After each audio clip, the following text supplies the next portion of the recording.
Hello everyone, कैसे हैं आप सभी लोग। तो हमारा अगला टॉपिक है cube roots. We know that 8 is equals to 2 to the power 3. We call 2 is the cube root of 8 and denote this as this by 2 is equals to cube root of 8. More generally, if y is equals to x cube, then x is the cube root of y. This is denoted by x is equals to cube root y, or cube root 8 is equals to cube root of 2 to the power 3 is equals to 2. तो इसको एक general फॉर्मूले में लिख दिया उन्होंने कि जब हम किसी नंबर का क्यूब निकालते हैं, जैसे हमने निकाला 8 का क्यूब, तो वो क्या आता है, 2 इंटू टू यही होता है 8। तो इसको क्या लिख दिया उन्होंने, 2। और इसको जनरलाइज कर दिया कि अगर हम किसी जनरल कोई नंबर है x, उसका y है, उसका हम क्यूब रूट निकाल रहे हैं और आंसर अगर x आ रहा है, तो y x क्या हो जाएगा, इस नंबर का क्यूब रूट हो जाएगा। इसका मतलब ये रहेगा कि y की वैल्यू कैसे आ रही है, जब आप x को 3 बार मल्टीप्लाई कर रहे हैं। How do we find out if a number is a cube? Take inspiration from case of square. Let us see if we can use prime factorization. Let us check is if 3375 is a perfect cube. तो अब हम कैसे पता करेंगे कि ये number एक perfect cube number है या नहीं। तो हम इसके लिए क्या करेंगे, जैसे हमने स्क्वायर के लिए किया था प्राइम फैक्टराइजेशन, तो इसमें भी हम क्या करेंगे, प्राइम फैक्टराइजेशन करते हैं। तो क्या करेंगे, हम इसका हमने प्राइम फैक्टराइजेशन कर दिया, जैसे नंबर दिया है 3375, तो हम इसका क्या कर दिया है, प्राइम फैक्टराइजेशन कर दिया है ना। तो can the factors be split into three identical groups for double 3375, we can form three groups of 3 into 5। So 3375 is equal to 3 into 5, 3 into 5, 3 into 5, 3 times। तो उसमें भी ये कह रहा है कि हमने इसका प्राइम फैक्टराइजेशन किया नंबर का, तो उसमें क्या आया, 3 into 3 into 5 into 5 into 5। तो हमें इसके क्या, आइडेंटिकल ग्रुप बनाने हैं तीन। इसका मतलब हमें थ्री से यहाँ पे दो थ्री है 3 बार और 5 है 3 बार, तो हम इसके आइडेंटिकल ग्रुप बना लेते हैं। इसमें 3 और एक 5 को ले लेंगे, एक ग्रुप बन गया। फिर ऐसे 3 और 5 को दूसरा ग्रुप बना दिया, फिर एक और ग्रुप बना दिया। अगर वैसे आइडेंटिकल ग्रुप बन रहे हैं 3 बार, 3 ग्रुप बनने चाहिए आइडेंटिकल ग्रुप, है ना। तो वो क्या हो जाएगा, एक क्यूब नंबर हो जाएगा। Another way is to check if the factors can be group into triplet. वही हमें ग्रुप का क्या बनाना है, ट्रिपलेट से 3 3 का एक ग्रुप बना दिया, 5 5 का एक, 3 में एक ग्रुप बना दिया। तो इससे क्या आ गया, इसका जब हमने मल्टीप्लाई करेंगे 3 into 5, 3 into 5, 3 into 5, तीनों का आंसर 15 ही आएगा। तो वही हो जाएगा, इसका 15 क्यूब हो जाएगा। Is 500 is a perfect cube. अब हम 500 को देखते परफेक्ट क्यूब है या नहीं। जब हमने इसका फैक्टराइजेशन किया तो 2 into 2, 5 into 5 into 5 आ रहा है। तो यहाँ पे तो 5 का तीन ट्रिपलेट बन गया है, लेकिन 2 का ट्रिपलेट नहीं बना है। तो ये एक परफेक्ट क्यूब नंबर नहीं है। Observe the table. Each prime factors of number appear three times in the prime factorization of its cube. जैसे यहाँ पे नंबर दिया है 4, तो इसका प्राइम फैक्टराइजेशन किया हमने, तो कितना आया, 2 into 2। और यहाँ पे जब हमने इसको क्यूब कर दिया, तो उसका जो फैक्टर्स है उनके भी तो 3 टाइम्स मल्टीप्लाई हो गए हैं। यहाँ पे देखो, उनके भी तो तीन तीन के पेयर बन रहे हैं, 1 2 3, है ना। जैसे यहाँ पे 6 का क्या है, 2 into 3, तो यहाँ पे भी 2 into 3 के यहाँ पे पेयर बन गए होंगे, 2 into 3 के तीन पेयर बने गए, 2 into 3 का ये हो गया, फिर 2 into 3 का एक और हो गया, फिर 2 into 3 का एक और। मतलब उसकी जो प्राइम फैक्टराइजेशन है उसका भी क्यूब हो गया है। हमने जैसे 15 का क्यूब किया, तो यहाँ पे भी उनके जो प्राइम फैक्टर्स हैं 3 into 5, उनका भी तो क्यूब हो रहा है।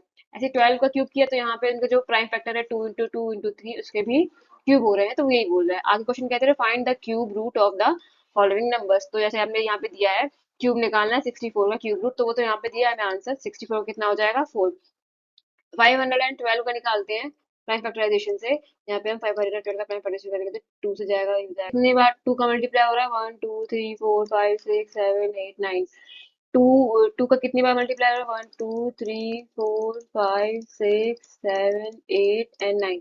9 टाइम्स 2 का मल्टीप्लाई हो रहा है, हम इसका ट्रिपलेट बना लेंगे, एक ट्रिपलेट, दूसरा ट्रिपलेट, तीसरा ट्रिपलेट। इसका मतलब 2 का क्यूब इंटू 2 का क्यूब इंटू 2 का क्यूब, इसका मतलब 8 का क्यूब। तो इसका क्यूब रूट कितना हो जाएगा, 8। ऐसे 729 का करेंगे, 3 3 इंटू 3 इंटू 3 इंटू 3 इंटू 3 इसके तीन तीन के दो पेयर बन रहे, 3 का क्यूब इंटू 3 का क्यूब, इसका मतलब 9 का क्यूब। इसका क्यूब कितना हो जाएगा, क्यूब रूट कितना हो जाएगा, 9। तो ये इनका आंसर है सक्सेसिव, कह दिया सक्सेसिव डिफरेंस, है ना। तो we know that difference between consecutive perfect square give the sequence of odd number. हमने ये पढ़ लिया है कि जब दो कॉन्सिक्यूटिव स्क्वायर नंबर्स को हम सब्ट्रैक्ट करते हैं, माइनस करते हैं उसमें से एक के बाद एक आने वाले परफेक्ट स्क्वायर नंबर को जब माइनस करते हैं तो हमें क्या मिलता है, ऑड नंबर मिलता है। Observe the figure given below where the differences are computed successive for perfect square. After two levels, all the difference are the same. तो वो यहाँ पे देखने को बोल रहा है कि जब हम जैसे हमने यहाँ से इसमें से 4 में से 1 माइनस किया है तो 3 आ गया, 9 में से 4 माइनस किया तो 5 आ गया, ऐसे 16 में से जब 9 माइनस करेंगे तो 7 आ जाएगा, 25 में से जब हमने 16 माइनस किया तो 9 है, 36 में से जब हमने 25 माइनस किया तो आ गया 11। फिर जब हमने फिर एक बार सब्ट्रैक्ट किया तो यहाँ पे देखिए 2 आने लगा है, यहाँ पे सब जगह सेम सेम सेम डिफरेंस आने लगा, 2 2 2 2। तो ऐसे ही अब हमें क्या करना है, compute successive difference over levels for perfect cube until the difference are at the same, are at the level are same, what do you notice. तो हमें यहाँ पे जो परफेक्ट क्यूब दिया है उसमें भी ऐसे ही प्रोसेस करना है कि हमें तब तक लेवल्स निकालते जाना है जब तक उनके जो डिफरेंस है वो इक्वल ना आने लगे। तो करते हैं, एक लेवल वन करते हैं पहले, लेवल वन। 7 में 8 में से 1 गया तो आया 7, 27 में से 8 गया आया 19, और 64 में से माइनस करना है 27 तो आएगा 37, और 125 में से माइनस करेंगे, 125 में से माइनस करना है क्या, 64, तो ये आ जाएगा आपका, नहीं नहीं ये 12 का 12 जाएगा, 125 माइनस 64, ये आ जाएगा आपका 61, और 216 में से माइनस करेंगे 125 तो ये आ जाएगा 191। ठीक है, 91 आ गया। अब लेवल लेवल टू। अब हम 19 में से 7 माइनस करेंगे तो कितना आ जाएगा, 12। 37 में से 19 माइनस करेंगे तो आ जाएगा 18, और 61 में से 37 माइनस करेंगे तो आ जाएगा 61 में से 37 आ जाएगा 24, इसमें माइनस करेंगे 30। फिर एक और लेवल निकालेंगे, लेवल थ्री। अब देखिए यहाँ पे डिफरेंसेस सेम आने लगा है, यहाँ पे भी कितना आ रहा है 6, यहाँ पे भी कितना आ रहा है 6, यहाँ पे भी आ रहा है 6, मतलब 3 लेवल निकालने के बाद आंसर हमें डिफरेंसेस के आने लगे, हमारे सेम आने लगे हैं ना। तो यहाँ पे हमने देखा कि यहाँ पे 2 लेवल निकालने पे सेम लेवल आने लगा है, मतलब 2 बार हमने सब्सट्रैक्ट किया तो यहाँ पे सेम आने लगा। यहाँ पे हमने 3 टाइम्स किया है तो वो सेम आ रहा है, क्योंकि यहाँ पे जो नंबर्स है वो क्या है, स्क्वायर नंबर्स हैं, और यहाँ पे जो नंबर है वो क्या है, क्यूब नंबर्स है, इसलिए लेवल्स बढ़ रहे हैं। अगर आप ऐसे ही 4 वाला 4 स्क्वायर वाला करेंगे, मतलब जैसे 2 की पावर 4 निकालेंगे, 3 की पावर 4 निकालेंगे, अगर उनका डिफरेंस निकालेंगे तो लेवल कितने हो जाएंगे, फिर 4 लेवल में डिफरेंसेस आपका सेम आने लगेगा। Okay, so let us now dive into our rich heritage, rich culture. इसमें क्या बोल रहे हैं, बता रहे हैं, अ पिंच ऑफ हिस्ट्री। अब थोड़ी हिस्ट्री पढ़ते हैं मैथ्स की। The first known list of perfect square and perfect cube are compiled by Babylonians as far back as 1700 BCE. These lists found on clay tablets were used to quickly found square and cubes root in the problem solving, measurement, architectural design and other areas where geometric calculation are necessary।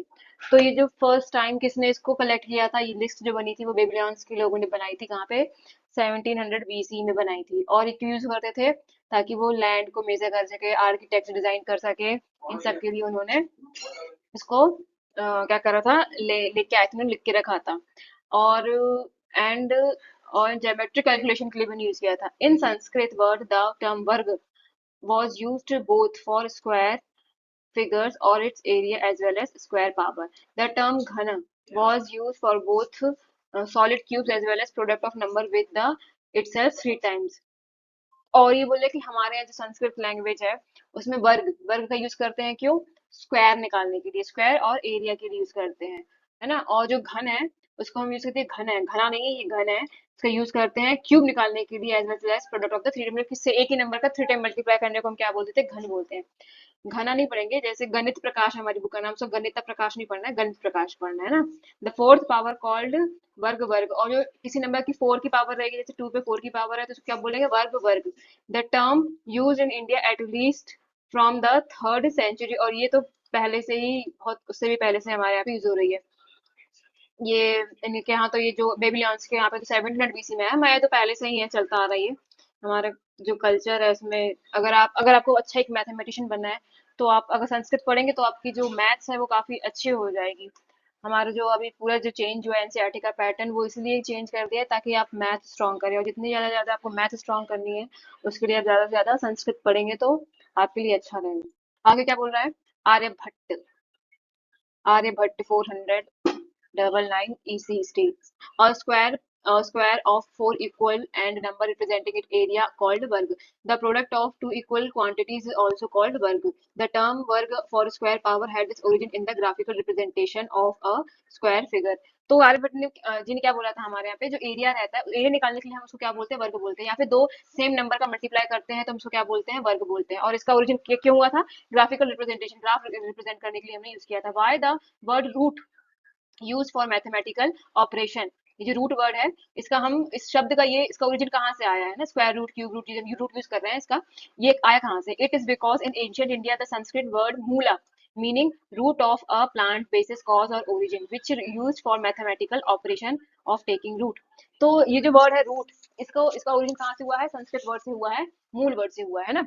मूल का मतलब क्या होता है? किसी भी चीज का बेस, किसी भी चीज का ओरिजिन, जिसका जो स्टार्टिंग पॉइंट है। जैसे प्लांट का स्टार्टिंग पॉइंट क्या रहता है? वो रूट से शुरू होता है ना सबसे पहले, इसलिए उसका उसी वर्ड का यूज करके क्या दिया, इसको मूल बोलते हैं। तो इन लोगों ने जो हमारे यहाँ पे जो बाहर के इन्वेडर्स आए, जो लोग आए फॉरेन कंट्री के, हजारों साल पहले जब आए थे तो उन्होंने हमारे जो वेद पुराण उनको पढ़ा, उसमें मैथ्स का ओरिजिन ही इंडिया मतलब भारत में हुआ है, हिंदू कल्चर में हुआ है। फिर उन लोग बाहर लेके चले गए, फिर उन्होंने अपने हिसाब से इसको पढ़ पढ़ के खूब, वो भी काफी स्टडी करते हैं, फिर उन्होंने पढ़ा पढ़ा, फिर उन्होंने ही उसको अपने वहाँ पे पढ़ाया, फिर वही चीज अपने यहाँ वापस लेके आ गए इंडिया में। इन संस्कृत वर्गमूला द बेसिस वर्गमूल मूला मूल the basis cause of origin of square was used for the square root घनमूल which used for cube root.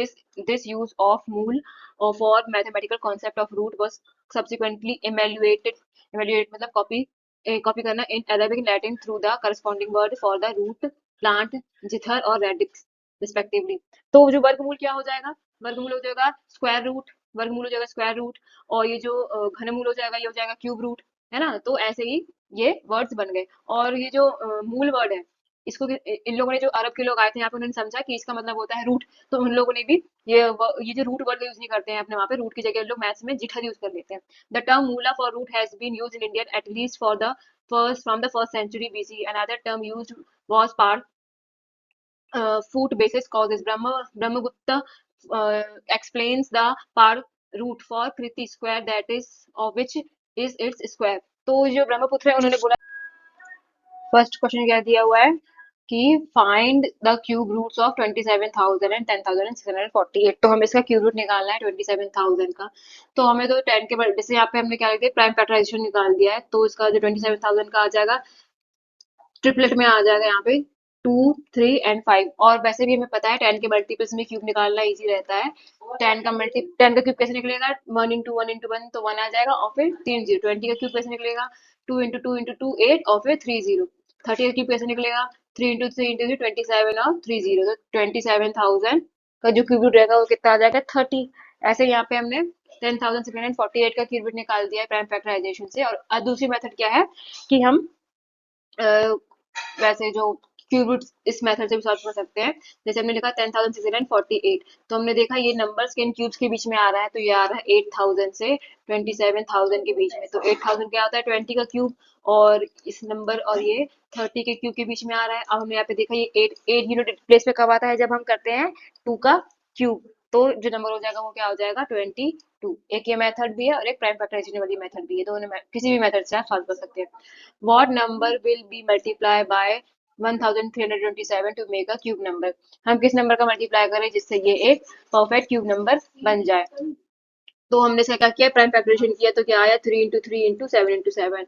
Prime factorisation करेंगे तो 3 इंटू 3 इंटू 7, तो एक ट्रिपलेट बन गया हमारे पास 3 का। यहाँ पे 7 का ट्रिपलेट बनाना बाकी है। अगर हम 7 का एक मल्टीप्लाई कर देंगे तो ये एक परफेक्ट क्यूब नंबर बन जाएगा, है ना। तो इसमें जब 7 का मल्टीप्लाई करेंगे तो कितना आ जाएगा? 9,261। और इसका जो क्यूब रूट रहेगा 9,261 का क्यूब रूट क्या रहेगा? 3 इंटू 7, क्योंकि अब सबके ट्रिपलेट बन गए, 3 का ट्रिपलेट बन गया, 7 का ट्रिपलेट बन गया, तो क्या आ जाएगा? 21 इसका क्या रहेगा? एक क्यूब रूट रहेगा। स्टेट ट्रू और फॉल्स, एक्सप्लेन या रीजनिंग, हमें बताना है स्टेटमेंट ट्रू है फॉल्स और उसका रीजन भी देना है, रीजनिंग भी बताना है उसमें। The cube of any odd number is even, जब हम किसी भी ऑड नंबर का क्यूब निकालते हैं तो वो इवन होता है, तो ये क्या है, फॉल्स स्टेटमेंट है। अगर हम 3 का क्यूब निकालें 27 होता है, 5 का क्यूब निकाल रहे हैं तो वो भी एक ऑड नंबर रहता है, 7 का निकालेंगे तो भी ऑड नंबर रहेगा, किसी भी नंबर का निकालेंगे तो वो क्या रहेगा, ऑड नंबर ही रहेगा, है ना। तो ये स्टेटमेंट फॉल्स हो जाएगा। There is no perfect cube that ends with 8, ऐसा कोई भी नंबर नहीं है, परफेक्ट क्यूब एग्जिस्ट नहीं करता है जिसके लास्ट में 8 आता हो, तो ये भी क्या है, फॉल्स है। जैसे अगर हम 2 का क्यूब निकालेंगे तो 8 आ जाएगा, है ना। 12 का क्यूब निकालेंगे तो वहां पे भी प्लेस पे 8 आ रहा है, तो ये स्टेटमेंट क्या है, false. The cube of 2 digit number में बी 3 डिजिट नंबर, अगर हम किसी 2 डिजिट नंबर का क्यूब निकालेंगे तो वो एक 3 डिजिट नंबर रहता है, तो ये स्टेटमेंट भी क्या है, फॉल्स। सबसे स्मॉलेस्ट 2 डिजिट नंबर क्या है, 10, हमने इसका क्यूब निकाला तो क्या आया, 1000, जबकि ये भी क्या है, एक 4 डिजिट नंबर है। रीजन दे देना, यही रीजन देना। The cube of 2 digit number में हैव 7 और मोर डिजिट्स, अगर हम किसी भी 2 डिजिट नंबर का क्यूब निकालते हैं तो वो एक 7 और उससे ज्यादा डिजिट्स में आता है। सबसे लार्जेस्ट 2 डिजिट नंबर क्या है, 99, जब हमने इसका क्यूब निकाला तो क्या आ रहा है, वो एक 6 डिजिट नंबर आ रहा है, तो ये स्टेटमेंट भी क्या है, false. The cube have an odd numbers of factor, जो क्यूब रहता है उसको जो फैक्टर्स रहते हैं वो क्या रहते हैं, ऑड नंबर्स में रहते हैं, तो ये स्टेटमेंट भी क्या है, फॉल्स है। तो इसका रीजन क्या रहेगा कि जैसे हमने कोई भी नंबर लिया 27, 27 के जो फैक्टर्स रहेंगे वो क्या रहेंगे, 3 इंटू 3 इंटू 3, ये ऑड नंबर है। और हमने लिया 64 का फैक्टर्स, तो क्या रहेगा, 2 इंटू 2 इंटू 2 इंटू 2 इंटू 2, ये क्या है, इवन नंबर्स में आ रहा है, तो ये स्टेटमेंट भी क्या है, फॉल्स है। जैसे ये भी क्या हो जाएगा, फॉल्स हो जाएगा। What you were told that 1331 is a cube, can you guess without factorization what is its cube root, is similarly guess for this, in numbers के लिए भी हमें गैस करना है। तो हम कैसे करेंगे इसके लिए, ये नंबर दिया है, क्या दिया है, 1331, तो हम क्या करेंगे, हमें 10 के मल्टीपल्स में क्यूब निकालना इजी रहता है, तो हम सबसे पहले 10 का क्यूब निकालेंगे तो कितना हो जाएगा, 1000, ये नंबर 1000 से बड़ा है। और फिर क्या किससे छोटा हो जाएगा, ये 20,000 के क्यूब से, मतलब 8000 से ये छोटा रहेगा, तो इसका जो क्यूब आएगा वो 10 के क्यूब और 20 के क्यूब के बीच में रहेगा। अब हमने यहाँ पे देखा 1, 1 कब आता है, जब आप किसका क्यूब करते हैं, 1 का क्यूब करेंगे तो क्या आता है, 1 आता है ना। तो इसलिए यहाँ पे क्या हो जाएगा, यूनिट प्लेस पे 1 आ रहा है, तो 1 कब आता है, जब आप 1 का क्यूब करेंगे तो ही 1 आएगा ना, तो ये किसका क्यूब हो जाएगा, 11 का क्यूब हो जाएगा। ऐसे भी आप बिना प्राइम फैक्टराइजेशन के भी निकाल सकते हैं। अब हम इन नंबर्स का निकालते हैं, 4913 इस, ये तीन, जैसे ये नंबर दिया है 4900 क्या दिया है, तो ये जो नंबर है, ये 10,000 से बड़ा है, और 409 ये, और 8000 से छोटा है। तो ये 1000 कब आता है, जब हम 10 का क्यूब करते हैं, 8000 कब आता है, जब हम 20 का क्यूब करते हैं, तो ये नंबर इन दो नंबर के बीच में लाई करता है। अब हमने देखा 3, 3 कब आता है, जब हम 7 का क्यूब करेंगे, 7 का क्यूब कितना होता है, 343, यहाँ पे भी 3 आ रहा है, तो इस नंबर का जो क्यूब रहेगा वो क्या हो जाएगा, 17, है ना। 10 के बाद 11 12, 7 कब आता है, 17 ही तो रहता है ना। यूनिट प्लेस पे शायद 3 आ रहा है, ये 3 कब आएगा, जब हम 7 का क्यूब करेंगे, और ये नंबर भी 10 के क्यूब और 20 के क्यूब के बीच में है, तो नंबर क्या हो जाएगा, 17। ऐसे दूसरा नंबर क्या है, 12,161, तो ये नंबर हम चेक करते हैं किसके किसके बीच में आ रहा है, ये 8000 से लेके 27,000 के बीच में आ रहा है, मतलब ये 20 का क्यूब और 30 के क्यूब के बीच में लाई करता है ये नंबर। फिर हमने चेक किया, यूनिट प्लेस पे क्या आ रहा है, 7 आ रहा है, 7 कब आता है, जब आप 3 का क्यूब करेंगे, 3 का क्यूब करेंगे तो कितना हो जाएगा, 27, है ना। तो हमने देखा यहाँ पे भी 3 का क्यूब करने पे 7 आ रहा है, और इसके यूनिट प्लेस पे भी 7 आ रहा है, तो वो नंबर क्या हो जाएगा, 23, इसका क्यूब कितना हो जाएगा, 23, है ना। अगला नंबर क्या है, 32,768, हम चेक करेंगे ये नंबर किन 10 के मल्टीपल्स के क्यूब के बीच में आ रहा है, मतलब हमने 10 का क्यूब निकाला तो कितना आ जाएगा, 1000, 20 का क्यूब निकाला तो कितना आ जाएगा, 8000, 30 का क्यूब निकाला तो कितना आ जाएगा, ये आ जाएगा 27,000, और 40 का क्यूब निकालेंगे तो कितना आ जाएगा, 64,000, तो ये नंबर इन दो नंबर्स के बीच में लाई कर रहा है, कितना, 30 के क्यूब के बीच में और 40 के क्यूब के बीच में। अब हम यहाँ पे यूनिट प्लेस पे चेक करेंगे, यूनिट प्लेस पे कौन सा नंबर है, 8, 8 कब आता है, जब हम 2 का क्यूब करते हैं, यूनिट प्लेस पे 8 कब आएगा, जब हम 2 का क्यूब करेंगे, तो नंबर क्या हो जाएगा, 32।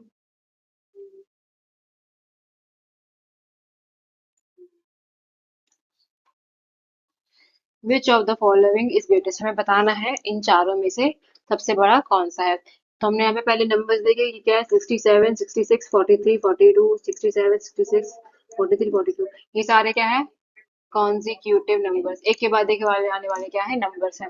फिर हम एक बार हम जैसे आपको मैं क्या है इसमें ये बोल रहा है कि जैसे आपने 2 का स्क्वायर निकाला तो क्या आया 4, 3 का स्क्वायर निकाला आया 9, इनके बीच में डिफरेंस कितना आएगा, 5 का डिफरेंस आएगा। ऐसे ही अगर हम जब 2 का क्यूब निकालेंगे और 3 का क्यूब निकालेंगे तो 2 का क्यूब कितना हो जाएगा 8, 3 का कितना हो जाएगा 27, इनके बीच में डिफरेंस कितना आ रहा है, 19 आ रहा है ना। तो एक चीज तो हमें समझ में आ गई यहाँ पे क्यूब और स्क्वायर्स में, कि जो क्यूब में जो डिफरेंस रहता है वो ज्यादा रहता है और स्क्वायर्स में कम रहता है ना। तो जब हम यहाँ पे देखेंगे कि जो नंबर्स है यहाँ पे सेम है, 43 है, यहाँ पे भी 43 का स्क्वायर, यहाँ पे 67 का क्यूब है, यहाँ पे भी क्यूब हो रहा है।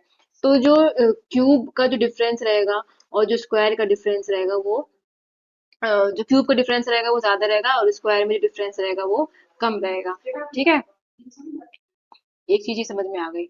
अब दूसरा क्या है, दूसरी बात ये है कि जैसे अब हम ये जैसे हमने 2 और 3 का देख लिया, अब हम निकालते हैं 5 का क्यूब और 6 का क्यूब।